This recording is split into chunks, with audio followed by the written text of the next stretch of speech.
Hey guys, Jeremy Rika here, and welcome back to another edition of Rika Soccer Beat. I'm your host, Jeremy Rika. Today we're going to talk about something that I think is very important to talk about because there's a very thin line between what is and what is not acceptable in this sport as far as what we're allowed to do on the field and what's considered taboo to do on the field, if you will, because I can give you a perfect example of what I'm talking about, and I'm going to give you an example here coming up shortly. I want to talk about sportsmanship because that is a big thing in any sport. It doesn't matter what sport it is, that's a big thing. It's always going to be a big thing in any sport, but there is a line when it comes to sportsmanship. I could give you a perfect example of what I'm talking about. Not going to name any names or anything like that, but my example is this. So we're up by 10 goals, the team that I coach. I coach a U12 boys team, and we're up by 10 goals before the end of the first half. So what I do is I take a player off for every goal once we get up by 6 or 7 goals. By the end of the first half, I was down to two midfielders and one defender. I played most of the second half this way. Mind you, this is an indoor game, so it's a 6v6 situation. If you're up by 5, the other team gets to put on another player. So most of the second half, I played with 3 players, they played with 7. At the end of the game, the coach of the other team came up to my assistant coach and said that what we did was not very sportsmanlike. And I want to know from you guys, is it standard procedure for you guys to take players off, specifically in the indoor game? Obviously, you would not see that in the outdoor game, but in the indoor game, would you take players off if you were up by a certain amount of goals?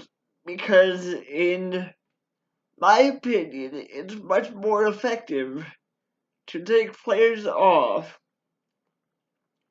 and give the other team chances to score rather than keep 6 players on and run up the score to a degree that is just unacceptable.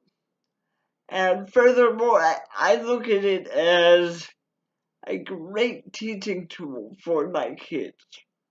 Because the reality is, the more space there is on the field that they have to defend, the more it teaches them that they have no choice but to close down that space. So for me, it's a great teaching school, or tool rather, excuse me. And so I look at that and I listen to the that coach, and I could not believe what I was hearing because I had my coach explained to me that he explained it, and the coach was okay with it by the end of the conversation.